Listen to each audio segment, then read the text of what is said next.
시니어가 중심이 되는 세상, 당신의 라이프를 밝혀드리겠습니다. 행복한 시니어를 위한 라이프 길잡이 시니어 라이프 온. 안녕하세요, 박관입니다. 안녕하세요, 윤지우입니다. 네, 우리 윤지우 씨가 네. 이렇게 항상 볼 때마다 활력이 넘치는 이유가 뭔가 생각해봤더니 네. 비타민 먹기의 달인? 비타민을 정말 많이 드신다고. 어떻게 하셨어요? 제가 저번에 물어봤잖아요. 맞아요. 예. 아니, 무슨 그렇게 비타민을 얼마나 그렇게 오래 살겠다고 그렇게 드시는 거예요? 확실히 좀 먹으면 뭔가 이제 심리적으로도 네. 다른 것 같기도 해서 네네네. 피곤한 날은 특별히 더 챙겨 먹는 것도 있고요. 근데 요즘에는 제가 너무 여름에 여행을 많이 다녔는지 좀 타서 비타민 C를 많이 먹으면 좀 미백에 도움이 된다라는 또 얘기를 듣고 요즘은 정말 열심히 비타민 C 또 같이 먹으면 좋다는 조합을 찾아서 열심히 먹고 있습니다. 밥보다 더 많이. 앞으로는 제가 비타민 윤이라고 부를게요. 비타민.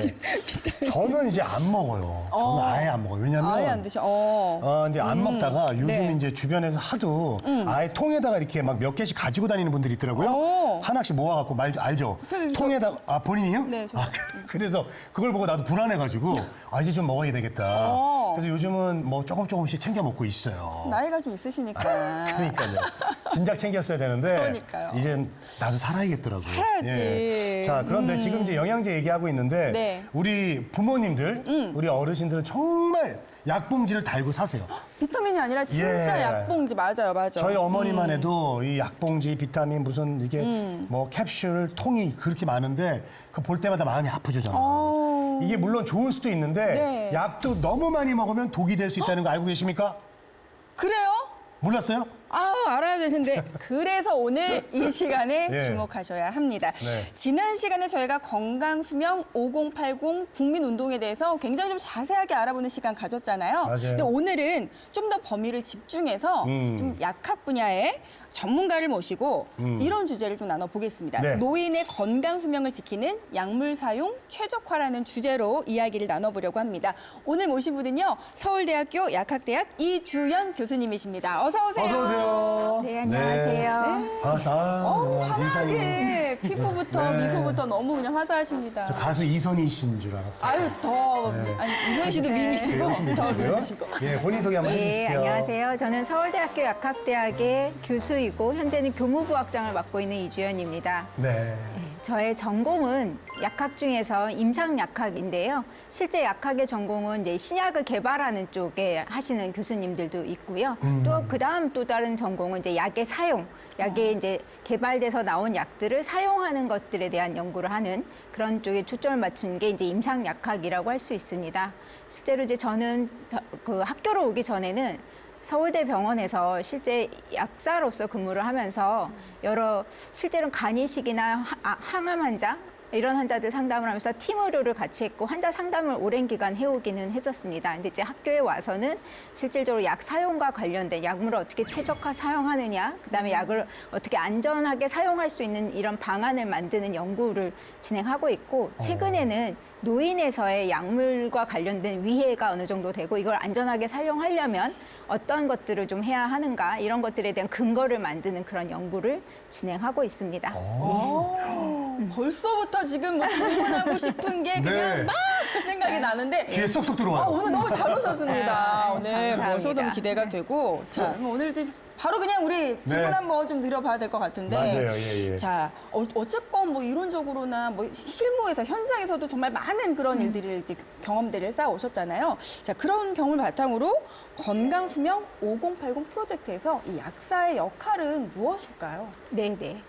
건강수명 5080은 실제로 이제 나이가 들어서 이제 나이가 많이 드는데 그걸 이제 건강한 나이로 들게끔 하는 거잖아요. 실제 이제 노인에서 여러 가지 건강 수명을 지키는데 그리고 또 하나 노인 환자에서 많은 이 고령 사회에서의 의료에서의 핵심적인 요소가 이제 4가지로 이제 미국에서 좀 최근에 정의를 했는데 그 중에 그걸 4M이라고 이제 얘기를 하는데요. 네. 그중 이제 첫 번째 해당하는 거는 환자가 뭐를 중요시하는가, 지금 현재 환자한테 이게 뭐가 필요한가 이런 것들이 이제 What Matters 해가지고 M이 들어가는 거고요. 네. 두 번째는 이제 치매나 우울증이나 이런 거 할 때 멘테이션 해가지고 이제 정신 건강에 대한 게 들어가고, 정신건강, 네. 세 번째는 이제 모빌리티에서 환자가 거동 가능한, 그래야 네. 사실 일상생활이 가능하니까. 그리고 그쵸. 네 번째가 이제 메디케이션에서 약물 관리입니다. 근데 이 약물 관리는 그 앞에서 말씀드린 정신 건강이나 네. 그다음에 모빌리티, 낙상과 관련된 이런 거에도 다 영향을 미칠 수 있는 거여서 실제로 약을 제대로 관리하는 게 건강 수명을 연장하는데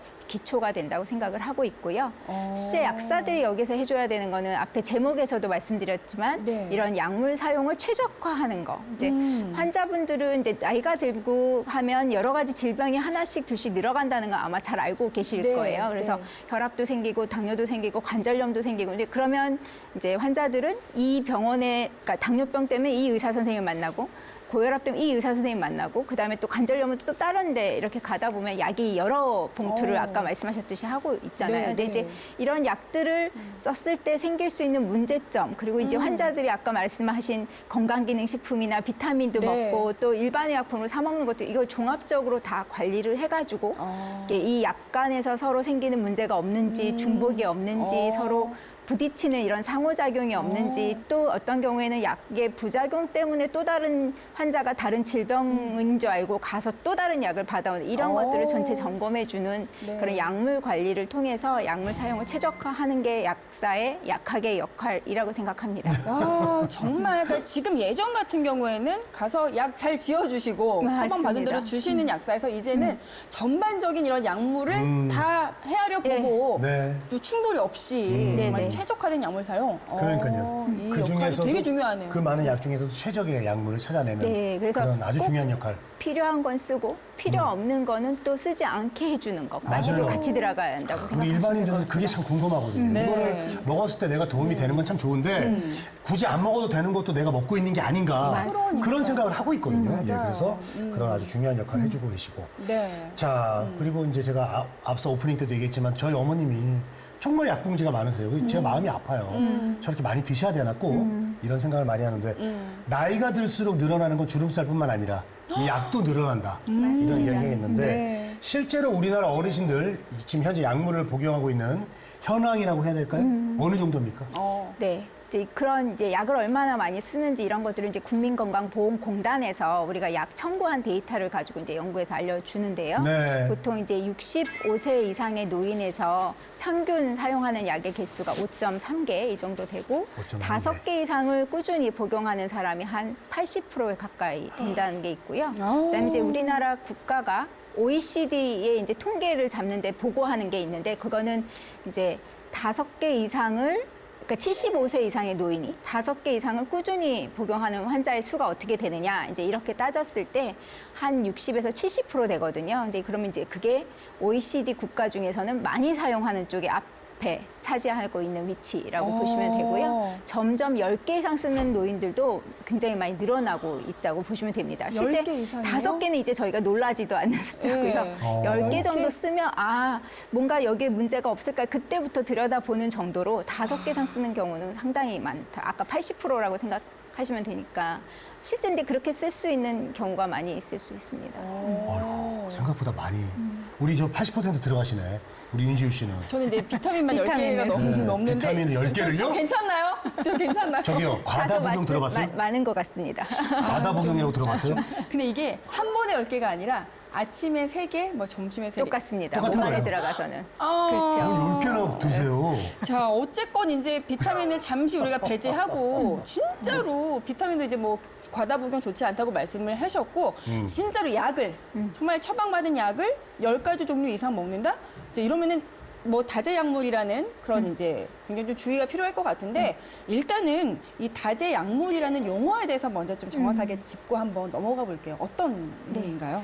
고전적으로 봤을 때는 다제 약물은 5개 이상의 약물을 동시에 지속적으로 사용하는 걸 이제 다제 약물이라고 얘기를 하거든요. 네. 동시에라는 말은 아까 아침, 점심, 저녁 이게 아니고요. 그냥 네. 하루 중에 쓰고 있을 하루. 때를 아. 동시라고 얘기합니다. 네. 그러니까 어떤 약은 그러니까 하루에 3번 먹는다 함은 실질적으로는 아침에 한 번만 먹어서 오래 지속하는 경우에 한 번만 먹는 거고요. 지속 기간이 짧으면 아침에도 먹고 점심에도 먹고 저녁. 그래서 몸 안에서 있는 건 사실은 같은 개념이라고 보시면 됩니다. 네. 예, 근데 어쨌든 그렇게 하는 건데 실제로는 아까도 말씀드렸는데 고혈압도 있고 당뇨 정도 있으면 5개는 그냥 필수적인 약이 5개가 됩니다. 그거는 문제가 되지 않는 꼭 써야 되는 약이 5개 이상 되기 때문에 요즘은 네. 이제 그렇게 개수로 따지는 것보다 최근에 이제 WHO 세계보건기구에서 말한 부적절 다약제라는 개념이 나왔어요. 이 부적절 다약제라는 걸 이제 어떻게 정의하고 있냐면 네. 첫 번째는 필요하지 않는 약을 쓰고 있는 거. 근데 과거에는 필요했을지 모르지만 지금 상황엔 필요하지 않은데 그냥 쓰던 약을 계속 쓰고 있기 때문에 필요하지 않는 약도 있을 수 있거든요. 필요하지 않는 약을 쓰고 있는 거. 네. 두 번째는 효과가 없는데 계속 쓰고 있는 거. 세 번째는 이 환자에서의 이익보다 위해가 덜 클 수 있는 약으로 인한 위험이 더 클 수 있는 약을 쓰고 있는 거. 이제 저희가 그런 거를 잠재적 부적절 약물이라고 얘기하는데 그게 이제 노인에서는 조금 달라지는 면이 있어서 그렇게 되는 거. 그다음에 네 번째는 환자가 그거를 복용할 의지가 없는데도 계속 처방을 하고 있는 거. 또는 환자가 너무 복잡해서 쓸 수가 없는 거를 처방하는 거. 이런 것들이 하나라도 있으면 네. 그때는 부적절 다약제다. 이렇게 얘기를 하고 있어서 실제로는 어떤 약의 사용의 개수보다 적절하게 잘 쓰고 있는 거, 안전하게 쓰고 있는 거 이런 개념으로 접근해야 된다라는 걸로 얘기를 하고 있습니다. 그러니까 무조건 많이 먹는 거를 뭐 판단으로 네. 기준으로 보는 게 아니라 적절하게 잘 쓰고 있느냐 이런 게 중요하다라는 그러니까 개념입니다. 무조건 많이 네. 먹는 것보다 이제 네. 필요하면 많이 먹을 수도 있겠죠. 물론 그렇죠. 그러나 네. 필요하지 않는 것까지 네. 먹을 필요는 없다. 그리고 오히려 그게 위험이 될 수 있다. 네. 이런 얘기 해주셨고요. 네. 자, 우리가 건강하게 이제 수명을 잘 지키려면 치료도 중요하지만 항상 약 처방을 받잖아요. 그러니까 약도 잘 병행을 해서 치료랑 같이 받아야 되는데 자, 그렇게 둘 다 중요하다고 저는 생각을 하는데 약을 어떻게 잘 쓰느냐가 오늘 이제 이야기의 핵심 포인트인 것 같습니다. 왜 그게 중요할까요? 일단 꼭 필요한 약은 꼭 복용을 해야 된다. 이게 또 중요하긴 합니다. 네, 그렇지만 필요하지 않은 약을 쓰고 있을 때 또는 꼭 필요한 약도 많이 쓰면 이제 그걸로 인해서 부작용이 생길 가능성이 높습니다. 예를 들면 상호작용도 생길 수 있고 또 다른 그 약끼리 이제 충돌이 일어나서 그걸로 인해서 부작용이 증가될 수 있다. 이런 것들이 있을 수 있게 되는 거거든요. 근데 이렇게 해서 근데 이제 또 노인에서 이제 중요한 거는 지금 이제 노인에 대한 얘기를 조금 하려고 하는데요. 노인에서는 이제 노인 환자에서 나타나는 여러 가지 증상들이 있습니다. 이제 변비도 나타날 수 있고 어지러움도 많이 이제 젊은 사람에 비해서 어지러움도 많이 느끼게 되고 그로 인해서 이제 넘어지기도 하는 상황도 생기고 소변 보는 것도 이제 조절이 잘 안 되거나 힘든 상황도 생길 수 있고 뭐 그다음에 이제 뭐 여러 가지 이제 땀 분비나 이런 조절도 네. 잘 안 돼서 네. 고생하시고 이제 입도 마르고 이런 것들이 생길 수 있는데 이런 것들이 실제로는 약 때문에도 생길 수 있는 겁니다. 그래서 이제 약을 잘 쓰지 않고 잘못 썼을 때 이런 증상이 나타나면 이게 이제 더 노쇠에 가깝게 만들어지는 거. 실제 이제 노쇠가 된다고 하는 거는 그냥 건강하게 늙는 것보다 네. 이제 여러 가지 기능이 떨어지는 것 때문에 취약해지는 건데 이제 그런 거에도 실제로는 약이 기여할 수 있는데 대부분 약 때문이라는 생각을 못 하게 되는 거죠. 그거를 약 때문인지 모르고 네. 그냥 다른 내 질병이 악화됐거나 내가 늙어서 나이가 들어서 그렇다라고 생각하는데 여기에는 상당 부분이 기여를 할 수가 있습니다. 네. 제가 이제 중요한 약 계열 하나만 잠깐 말씀을 드려보려고 네. 하는데요. 네. 항콜린성 약제라는 게 있어요. 근데 이제 네. 항콜린성 약제 우리가 고혈압 약처럼 어떤 치료의 한 계열을 얘기하는 건 아니고요.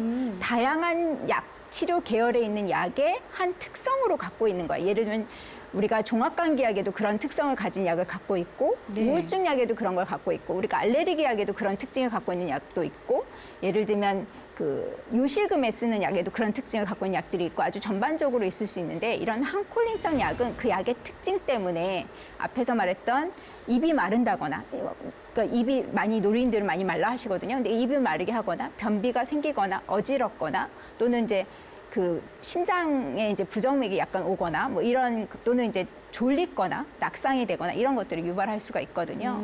그래서 이제 그런 것들이 이제 항콜린성 약 때문에도 그런 거 생길 수 있고 조금 더 이제 중요한 건 이제 노인에서 치매가 중요하잖아요. 네. 그런데 이런 치매는 사실 콜린이라는 게 모자라서 생기거든요. 그래서 우리가 콜린을 보충해줘요. 근데 제가 아까 말씀드린 약이 항콜린이에요. 그쵸. 그러면 콜린의 작용을 막는 역할을 하는 거거든요. 그래서 실제 치매 환자에서는 인지 기능을 더 저하시킬 수가 있고 치매에 약을 쓰고 있을 때 약 반응을 잘 안 나타나게 할 수가 있어요. 네. 이 부분은 제가 이제 처음에 학교에 와서 했던 연구 중에 하나인데 이런 항콜린성 약제를 많이 쓰는 사람들이 쓰지 않던 사람에 비해서 치매가 없던 사람이 생길 위험도 1.7배 높아지고요.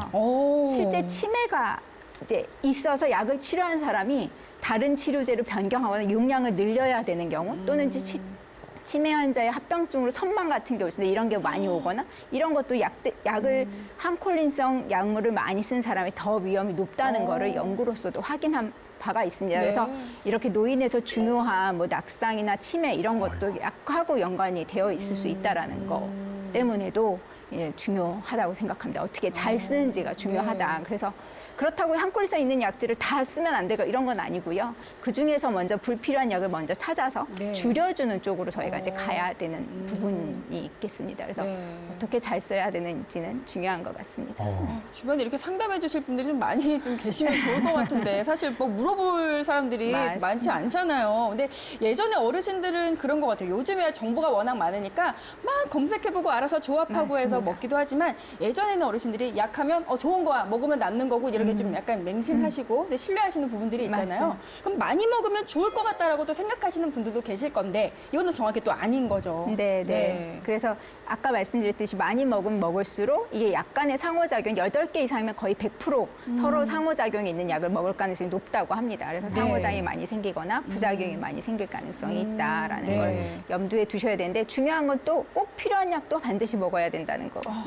또 안 좋다고 그냥 아예 안 아예 먹고 안 참고 먹는다 뭐 이러는 게 이런 아니라 거는 또 하면 안 되는 것이긴 합니다. 그러니까 전 세계적으로 약물로 인한 위해를 줄이자는 또 운동을 또 벌이고 있다고요. 네, 이렇게 이제 올바른 이제 움직임. 예, 네. 그 얘기 잠깐 드려야 네. 될까요? 네, 해주세요. 이제 실제로는 전 세계 이전에는 이제 약은 꼭 필요한 거 그리고 우리가 처방 나면 반드시 먹어야 되는 거 이런 네. 관점에서 바라봤었잖아요. 네. 근데 이제 전 세계적으로 약을 잘못 써서 생기는 위해 그것도 회피 가능한이라고 얘기하거든요. 피할 수 있는, 예방할 수 있는 그런 위해가 전 세계적으로 굉장히 많은 비중이 많이 발생하고 그걸로 인한 의료비 상승이 또 올라가는 거예요. 그거 이제 발생해서 입원을 하거나 뭐 응급실 가면 이제 그 비용이 발생하니까요. 그래서 그런 것 때문에 세계 환자 안전에 이제 글로벌 페이션 세이프티라고 하는 그런 챌린지에 메디케이션 위드아웃 함이라 해서 약물로 관련된 위해를 줄여가자 이런 것들을 캠페인처럼 하고 있는 거거든요. 네. 그게 전 세계적으로 하고 있는 그런 거여서 이런 위해를 줄이는 것들이 이제 세계적으로는 이슈가 되고 있다라고 생각하시면 될 것 같습니다. 우리나라에서 이 중요한 역할을 좀 이렇게 앞장서서 또 네, 그래서 해주시잖아요. 이런 걸 좀 잘 알려내야 되는 네. 게 저희 약학에서의 네. 이렇게 숙제인 것 같습니다. 그래요. 그렇군요. 네. 알겠습니다. 자, 그렇다면 이제 이것도 궁금한데 약물 부작용 이제 약이라는 거는 다 부작용이 있을 수 있다고 하더라고요. 네, 맞습니다. 그래서 이 부작용을 의심할 수 있는 신호 그리고 약을 취했을 때 나타나는 부작용의 증상 이런 건 어떤 게 있어요?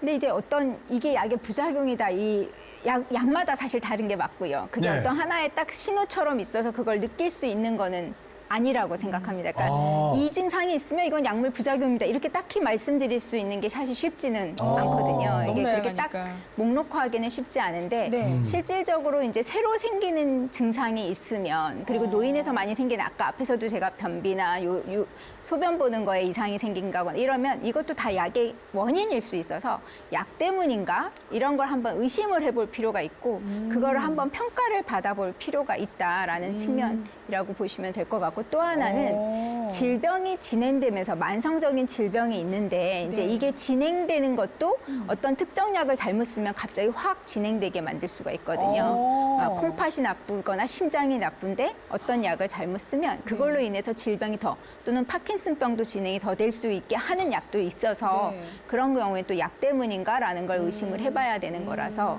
근데 이제 진료를 보는 의사 선생님도 그렇고 환자분들도 그렇고 약 때문에 그랬을 거란 생각을 안 하기 때문에 그런 거에 이제 미리 막을 수 있는 거 약만 조절해도 막을 수 있는 걸 그렇게 못하고 다른 원인 때문에 많이 찾고 다른 진단을 하게 되고 이런 경우도 제법 있어서 이제 약을 복용하기 시작했고 또는 계속 복용하는 중에 새로운 증상이 생겼다 하면 혹시 약 때문인가는 한 번 더 확인해 보는 게 좋겠다라고 야. 생각하시면 될 것 같습니다.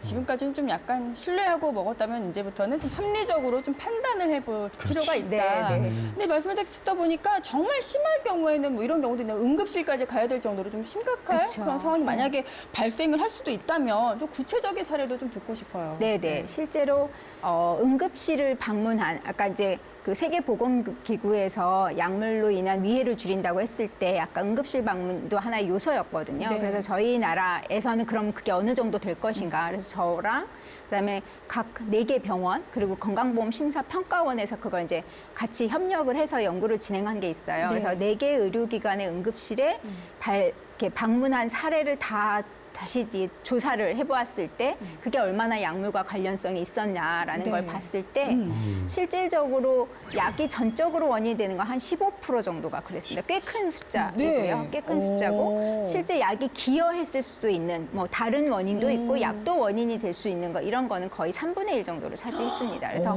적지 않고요. 이제 네, 그걸 네. 하다가 이제 봤던 사례를 몇 가지 이제 소개를 좀 해드리려고 합니다. 네, 네, 네. 보시는 분들도 좀 참고가 되실 네. 것 같아요. 볼까요? 응. 네, 그러니까 실제로는 이제 어떤 노인이 이제 그 밤에 이제 화장실을 가다가 이제 넘어져가지고 이마가 깨져가지고 응급실을 오는 그런 상황, 낙상으로 오는 경우가 상당히 많습니다. 사실 네. 노인에서는 이제 네. 젊을 때는 모르지만 노인에서는 아무래도 이제 기동력도 낮아지고 이런 균형 감각도 떨어지니까 예. 낙상이 큰 이슈인데요. 네. 근데 이 분을 봤더니 이전에도 낙상이 있었던 적들이 좀 몇 번 있었고요. 오. 이제 실제 넘어졌던 분들이 더 잘 오. 자주 넘어지시거든요. 네. 그러니까 아주 큰 불편감 없었지만 몇 번 넘어졌던 적이 있었고 이분이 썼던 이렇게 약을 보니까 네. 실제로 낙상을 유발할 수 있다고 하는 수면 진정제 이런 걸 쓰고 계시고 그다음에 그거 말고도 이제 할 수 있는 어떤 진통제 안에서도 그런 약간의 마약성 성분이 들어있는 그런 진통제도 노인에서 네. 쓸 수 있는 것들이 있거든요. 네. 뭐 그런 걸 쓴다던가 아까 말씀드렸던 그런 항콜린성 약도 진정작용을 이렇게 살 수 있는데 그런 걸 4종 이상 이미 복용을 하고 있었던 거죠. 그래서 야. 이분은 그런 거를 좀 잘 조절했으면 이제 낙상을 예방할 수 있는 그런 사례도 있었고요.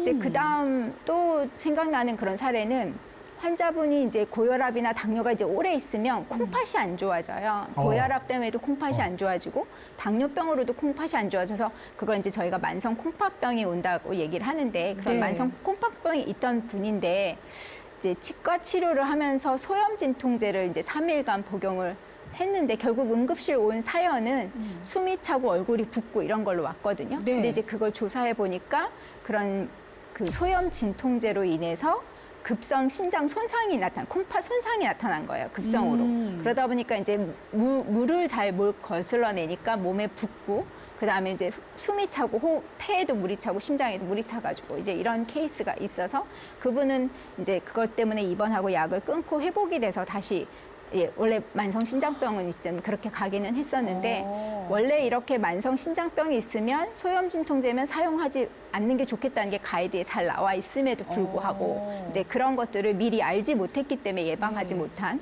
그런 건도 있었습니다. 모르고 먹을 수도 있을 뭐 예를 들어 뭐 치과 치료하고서 뭐 처방해 우리 주면 뭐 하면 모르고 먹을 수 먹잖아요. 예, 있으니까. 그러니까 근데 이제 자기 질병이 없는 사람은 대부분 문제가 없습니다. 근데 네. 자기가 어떤 특정적인 질병이 있을 때는 이제 그거를 쓰지 않도록 해야 되는 그런 네. 케이스도 있고요. 네. 또 어떤 노인 같은 경우에 사실 당뇨병이 있으면서 인슐린 쓰는 경우들이 있거든요. 네. 잘 적극적으로 조절하려고 그걸 이제 2-3번 정도 2번 정도면 이제 되게 적극적으로 조절하는 인슐린을 쓰시는 거예요. 예. 그런데 이 환자분은 이제 인지 기능이 떨어지시고 약간 치매기가 오시고 계시고 약간 거동력도 떨어지시는 분인데 그걸 하다 보니까 이제 잘못 주사를 맞고 본인이 식사를 잘 못하면 이제 그거 인슐린을 조절을 해야 되는데 그런 조절을 잘 못해서 이제 실제로는 그게 이제 저혈당이다 알고 오는 게 아니잖아요. 환자가 기력이 떨어지고 뭔가 까무러지고 이러면서 보호자들이 모시고 왔더니 보니까 저혈당이 되는데 이런 노인에서 많이 노쇠한 경우에는 이렇게 인슐린처럼 저혈당 위험이 높은 걸 쓰지 말고 오히려 좀 저혈당이 오히려 위험할 수 있으니까 네. 저혈당을 덜 유발할 수 있는 조금 먹는 약이나 이런 걸로 돌리라고 하는 것도 가이드에 있는 부분이긴 합니다. 그래서 이제 노인이 됐을 때 맞게끔 이제 약을 써야 된다는 게 이제 그런 데서 나타날 수 있는 것 같습니다. 그리고 우리가 흔히 또 뉴스에서 많이 보면 수면제를 또 많이 드셔서 맞습니다. 그게 또 치사로 이어지는 맞습니다. 예. 그런 경우도 수면 진정제가 그런 게 예. 있고 수면제 중에 또 일부의 약이긴 하지만 또 많이 사용하는 약이지만 이제 그게 자면서도 뭔가 움직이게 하는 그런 악몽이나 이런 걸 꾸기도 하고 네. 내가 목류병처럼 이렇게 움직이기도 하고 이런 것들도 사실 있거든요. 근데 예. 사실 노인에서 수면제가 가장 큰 어려움이기도 합니다. 예. 근데 그걸 약이하면 의존성도 생기게 되긴 네. 하거든요. 그래서 그런 약들도 이제 노인에선 부적절하다. 그래서 이제 좀 의존성이 덜 생기는 약도 있기는 있는데요. 네. 상대적으로 반응이 그렇게 빨리 오지 않는 것 같아요. 환자분들이 그 효과가 좀 더 빠르게 좀 더 강하게 왔으면 좋겠는데 그렇지 않다고 생각하는 약들도 있는데 그래도 그거는 그렇게 위험성은 조금 적은 또는 또 의존성이 좀 적은 이런 약들도 있고 실제 제일 좋은 거는 우리가 이제 수면 위생이라고 하는데 잠 잘 잘 수 있는 뭐 이렇게 주변 환경을 잘 하거나 뭐 이런 낮에 좀 활동을 하거나 뭐 이런 것도 있고요. 사실 그리고 수면 때문에 수면제를 복용하시는 분 잘 보면 이렇게 카페인 들어있는 자양 강장제 있잖아요. 우리 약국에서 쉽게 살 수 네, 있는 네. 이런 것들을 또 드시는 분들도 있고요. 일부 기침약이나 이런 데는 또 잠이 안 오게 하는 성분도 있을 수 있거든요. 그래서 이제 그런 것도 사실 잘 살펴보면서 그런 걸 좀 줄여가면서 약을 쓰는 게 좋은데 이런 것도 쓰고 또 하다 보면 잠이 조절하니까 수면제도 쓰고 그러면 이제 또 낙상도 되고 다른 위험도 있어서 네, 그런 것도 위험할 수 있습니다. 그래요. 제가 그리고 하여튼 수면제 뭐 얘기가 나오니까 좀 궁금한 게 제가 너무 불면증이 심해서 아니 아직도 앉아 친구들이 이렇게 안부로 이렇게 뭐 문자를 주고 카톡을 주고 이런 경우가 있는데 막 2시, 3시도 잠을 못 들고 그러니까 어떤 친구들이 나는 먹고 있는데 조금씩은 괜찮아 이런 친구들도 있고 실제로 제 주변에 수면제 먹는 친구들이 뭐 많지는 않지만 꽤 있더라고요. 그래서 제가 수면제가 어떻게 해야 되는 게 좋은지 수면을 위해서 조금이라도 먹는 게 좋은지 아예 딱 안 먹는 게 저는 지금 안 먹고 있거든요. 네네 가능하면 안 드시는 게 저는 좋을 것 같아서 의지할 다른 것 같아서. 방법으로 조절이 가능한지를 먼저 보고 네. 쓰더라도 잠깐 쓰고 그 다음에는 안 쓰고 그러니까 계속 써야 되는 상황을 이제 의존성이라고 할 수 있는데 그런 걸 안 만드는 게 좋긴 한 거죠. 네. 네. 자, 그리고 오랫동안 이제 복용해온 그런 약들이 있을 거 아니에요. 뭐 또 고혈압 약 꾸준히 드시는 분도 계실 것이며 뭐 수면제 안 드시면 잠이 안 오고 이런 분도 계실 텐데. 근데 이게 이제 예전에는 몸에 잘 들었단 말이에요. 근데 내가 이제 나이가 들면서 안 맞는 경우 이런 경우도 있습니까? 어떻습니까? 네네, 그럴 수 있는데요. 실제로 이제 나이가 들면 신체적 기능이 좀 떨어진다고 하는데 이런 신체적 기능에는 아까 말씀드린 콩팥 이런 네. 것도 당뇨, 고혈압이 없는 분도 기본 노인이 되면 100 중에 한 60%, 70%만 갖게 돼요. 젊었을 때를 100이라고 하면 60, 70%만 되게 되는 경우가 있는데 그러면 우리 몸에서 사실 약이 빠져나가는 건 간 아니면 신장이거든요. 이제 우리 몸에 원래 있던 약이 빠져나가야지 되는데 네. 그러면 우리 몸에서 약이 빠져나가지 못하게 하는 그렇게 생기면 또 동일한 약을 먹어도 그 효과가 2배, 3배가 나는 건데 효과가 나면 좋은데 그게 이제 부작용으로 이어지게 되는 거죠. 그렇게 되는 수도 있고 또 하나는 그런 거에 변화가 없더라도 우리가 약이 몸 안에서 작용하려면 어떤 수용체나 이런 조직에서의 감수성이라고 하는데 그런 반응성도 달라지게 됩니다. 노인에서. 그래서 노인에서는 이런 신체적인 변화 이런 것 때문에 약에 대한 반응이 달라질 수 있어서 계속 쓰던 약이라도 이제 지금의 내 상황에 따라서 그러면 내 신체 기능도 달라졌고 또 그동안에 쓰는 약들이 변화됐을 수도 있잖아요. 그 변화에 맞춰서 현재 쓰고 있는 약이 적절한지 이런 거를 검토하는 게 중요해서 실제 1년에 한 번 정도는 저는 자기가 쓰고 있는 약이 현재 내 상태에도 맞는가 이걸 검토하면 좋겠다는 생각을 합니다. 아유, 예, 좋은 말씀이세요. 네. 이렇게 또 약을 뭐 많이 먹는 것도 문제가 되지만 아까 뭐 필요한 약은 꼭 드셔야 된다고 말씀하셨는데 꼭 그렇지 않으신 분들도 계세요. 웬만하면 안 먹을래 이제 이러신 분들도 계시니까 자 치료에 필요한 약을 안 드시는 경우 이럴 때 좀 말씀 좀 해주셔야 맞습니다. 좀 설득 좀 해주세요. 네, 딱 제가 이제 환자 네. 상담을 해보면 네. 두 부류라고 얘기해야 되는지 모르겠지만 생각하시는 게 딱 2개로 나눠질 수가 있어요. 어떤 분은 너무 약을 다 조그만 증상이 있어도 다 약으로 해결하려고 하시는 분이 있는 반면 네. 또 어떤 분은 무조건 약은 먹으면 안 된다 생각하시는 분도 있어요. 책도 있잖아요. 약은 먹으면 안 된다라는 요즘은 책도 있고 맞아요. 네. 뭐 고혈압 나는 고혈압 치료제를 믿지 않는다 이렇게 하시는 분들도 있잖아요. 근데 실제로는 꼭 필요한 약을 먹지 않았을 때 그 위해도 상당히 크고요. 예를 들면 고혈압이 있거나 다른 심혈관계 질환이 있는데 그 약은 안 먹으면 그걸로 인한 사망의 위험이 굉장히 커짐에도 불구하고 이거를 안 먹는 분이 한 50%나 된다고 해요.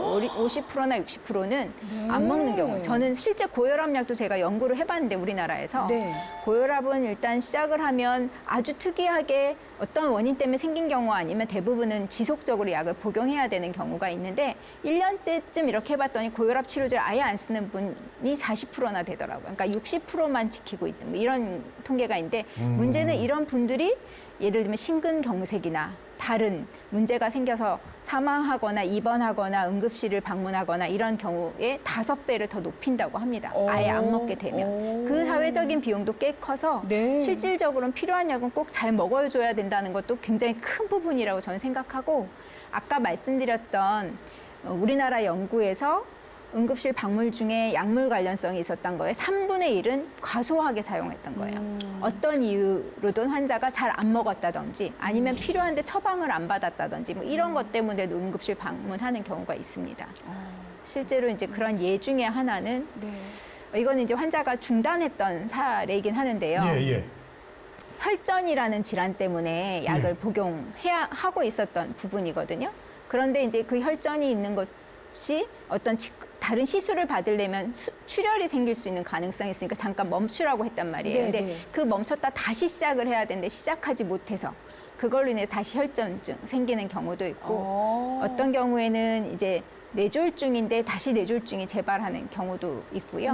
그다음에 어떤 경우는 당뇨약인데 이제 다른 항암 치료를 하면서 장마비가 왔다고 이제 생각을 하면서 본인이 이제 잘 못 먹으니까 당뇨약을 아예 안 먹은 경우에 또 혈당이 너무 올라가가지고 고혈당으로 오는 경우도 네. 있고 그렇습니다. 그래서 정말 필수적인 약은 잘 복용하는 것도 중요해서 네. 그게 꼭 안 먹어야 된다, 먹어야 된다 이분법적으로 보시지 마시고 네. 내가 내 상황에서 현재 필요한지 아닌지 이걸 판단하고 그걸 네. 지키시는 게 중요하겠습니다. 그래요. 네. 하여튼 뭐 약을 많이 먹어도 안 좋겠지만은 치료에 필요한 약은 꼭 먹어야 된다. 맞습니다. 그 얘기를 좀 해주셨고요. 네.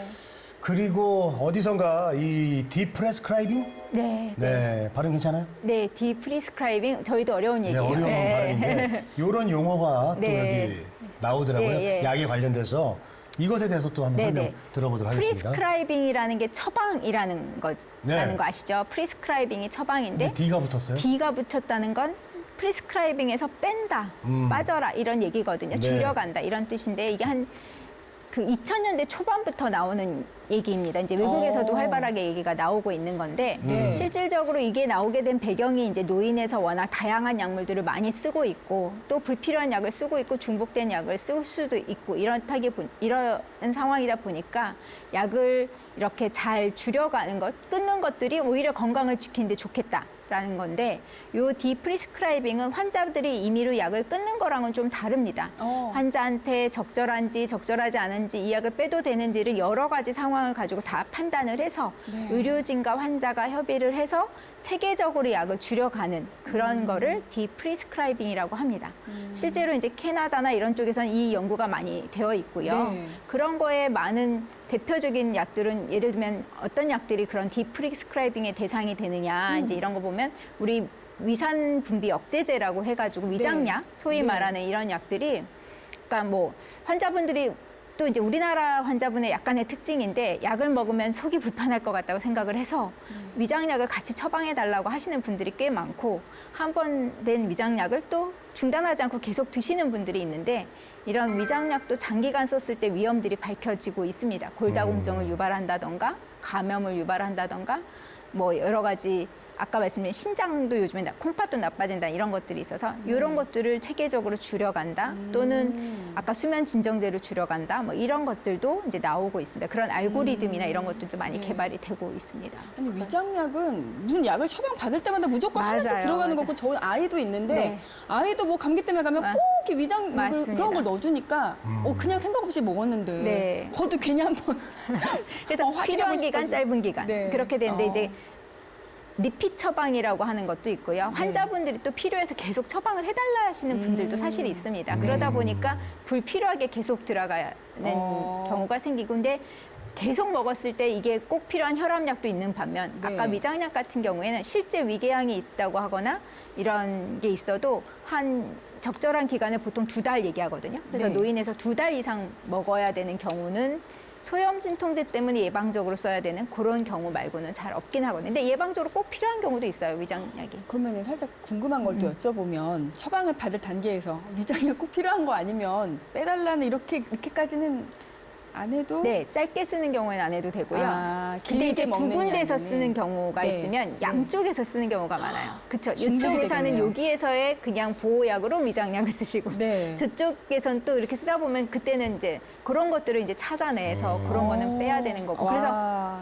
네, 그렇습니다. 네. 그래요. 이거 굉장히 좀 많이 좀 지식이 사실 진짜 필요할 것 네, 같아요. 누군가는 네. 같이 봐줘야 되는 사람이 네, 있는 거죠. 네. 사실은 환자분이 다 알기는 어렵고. 그렇죠.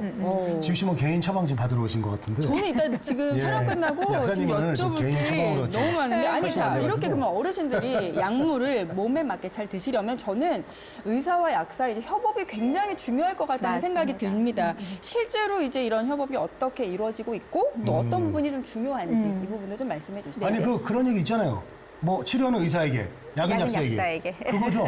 그 얘기잖아요. 네네. 근데 그거보다 조금 더 가면 실제로는 의사는 환자를 볼 때 어떤 진단에 굉장히 큰 초점을 맞춰야 되는 상황인 거죠. 그 질병이 맞는지 아닌지 이게 뭐 때문에 생긴 건지 이게 어떻게 되는지 그래서 그런 치료에 맞게 하게 되는데요. 약사는 이제 초점을 약에 완전히 중심을 하게 되잖아요. 아. 그래서 아까 부작용도 있지만 어떤 증상으로 환자가 왔을 때 약은 이 약이 기여했을 수 있는가, 이 약 때문일 수도 있는가 이런 거를 같이 얘기를 해주면 그리고 이제 의사는 점점 전문화가 되어 있잖아요. 네. 그러다 보니까 본인이 쓰시는 약들 아까도 잠깐 앞에 얘기했지만 각자는 맞게 쓰시고 계신데 이게 종합했을 때도 과연 괜찮은가 네. 이런 것들을 이제 약사가 같이 하고 이제 이런 의견을 제시해서 협업을 하는 게 가장 아름다운 모습이기도 하고요. 네. 실제 병원에서는 이런 협업 모양이 굉장히 잘 되고 있기는 합니다. 그런데 이제 우리나라 이제 일반 그 외래에서의 그 지역사회에서라고 하는 데는 아직까지 우리나라 이런 협업 모형이 지역사회에서는 서로 소통할 수 있는 통로가 잘 없습니다. 의사 그쵸. 선생님하고. 그래서 이제 잘 안 되고 있는데 제가 일본에 가서 한번 봤을 때는 네. 그래도 이제 어떤 요양시설이나 재가노인한테 갈 때는 의사랑 약사가 같이 가면서 거기에서도 같은 협업 모형으로 얘기를 합니다. 그래서 아무래도 약에 대해서는 약사들이 훨씬 더 많이 알고 있기 때문에 네. 그런 것들을 의사에게 정보를 줘서 그런 것들에 대해서 좀 치료에 반영할 수 있게 네. 이렇게 하게 됩니다.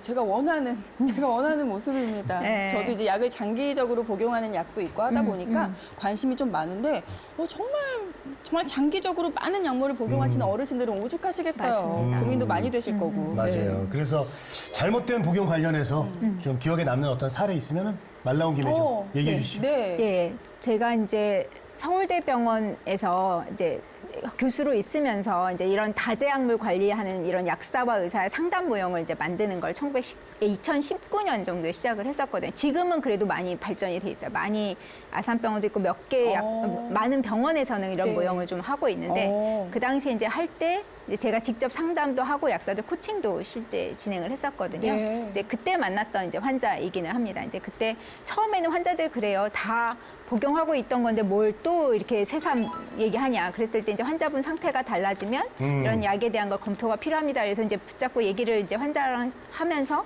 어떤 약을 복용하고 있는지를 이제 봤었는데요. 그 환자분도 아까 첫 번째 케이스랑 좀 비슷하게 이렇게 약상도 여러 번 했다고 하시긴 하시더라고요. 근데 그게 뭐 응급실 올 정도까지는 아닌데 자꾸 잘 넘어진다 이랬는데 그 환자분이 이제 붙이는 마약성 진통제가 있었던 거예요. 근데 이제 이 마약성 진통제 처음에 어디서 처방받았냐면 허리 수술을 하고 병원에서 허리 수술할 동안 통증을 조절해야 되니까 일시적으로 처방을 해줬는데 환자분은 붙이는 거다 보니까 우리가 뭐 이렇게 붙이는 파스 이런 것처럼 생각을 하고 그게 어떤 작용을 한다고 생각하지 않고 계속 근데 효과는 좋았을 거잖아요. 그러다 보니까 의원에 가서 그 약을 계속 처방을 받아서 쓰고 있었던 거예요. 근데 이 환자가 원래 쓰고 있는 다른 먹는 약에서도 그런 게 있었고 또 다른 진정 효과가 있는 게 있어서 그게 이 환자의 낙상을 계속 유발했을 거거든요. 그래서 이제 그걸 환자한테 잘 설명을 하고 네. 이런 붙이는 것도 이제 점점 줄여서 끊을 수 있게 마약성 진통제는 또 점점 줄여야 되거든요. 한 번에 끊으면 금단이 또 있을 수 있기 때문에 그런 것도 잘 해서 실제로 잘 끊어진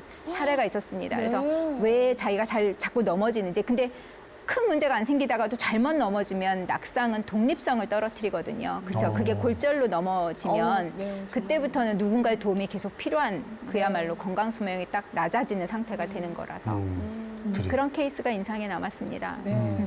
자, 이렇게 정말 뭐 속이 시원한 일단 사례를 말씀해 주셨는데, 자, 이제 뭐 매번 모든 분들이 다 자기의 상태를 점검하고 이렇게 하기가 어렵다 보니, 자, 복용약이 많을 때 스스로 좀 확인할 수 있는 체크리스트 같은 게 있으면 좀 편할 것 같다는 생각이 들어요. 이런 게 있어요? 괜찮죠, 괜찮죠. 괜찮아요. 있어요? 네네. 있습니까? 네. 근데 이제 스스로 어떤 체크를 해야 되냐 이게 쉬운 건 아닌데 일단 중요한 건 내가 현재 계속 먹어야 하는 약인지 아플 때만 먹어야 되는지 이걸 구분해 놓는 거. 내가 쓰고 있는 약 목록을 정리하는 것부터가 저는 시작이라고 생각을 합니다. 네. 네. 근데 그게 잘 안 돼 있는 경우가 꽤 많아요. 네네네네. 실질적으로 이제 노인들의 집을 방문하거나 했을 때는 정말 약이 이렇게 저렇게 있어서 뭐가 지금 먹는 건지 헷갈려서 잘못 먹을 수도 있는 상황이 되거든요. 그래서 딱 먹는 약을 잘 정리를 해놓는다. 저는 네. 그게 1차인 것 같고요. 정리. 네, 그리고 그걸 가능하면 문서로 갖고 있으면 제일 좋겠다고 생각을 하게 됩니다. 네. 그걸 그래서 가서 내가 다른 질병이나 이런 게 있어서 의사 선생님을 만났을 때 네. 그걸 보여줘야만 사실은 잘못되지. 그래서 이제 외국은 그걸 복약 수첩이라고 해서 일본 같은 경우 그거를 실제 관리를 약사가 해주게 네. 되고 네. 그런 걸 가지고 다닐 수 있게 하는 걸 좀 장려하기 위해서 약간의 국가가 인센티브도 주고 이제 이런 식으로 하거든요. 좋네요. 근데 이제 체크리스트는 그런 걸 해야 되고 또 하나는 내가 약을 복용하고 나서 새로 생긴 증상이 있으면 그게 문제인지 물어봐야 되는 거. 그런 게 있고 네. 그다음에 또 하나는 내가 복용하는 약을 꾸준히 잘 먹고 있는가 이런 것도 확인을 해봐야 되는 상황이거든요. 예를 들면 내가 처방을 받았는데 다음 진료를 보러 갈 때까지 약이 많이 남으면 잘 안 먹은 거거든요. 꼭 먹어야 되는 약은 내가 잘 먹고 있는가도 체크하는 게 필요하겠습니다. 네. 네. 그렇군요. 자, 이제 체크하는 것까지 한번 들어봤고요. 네.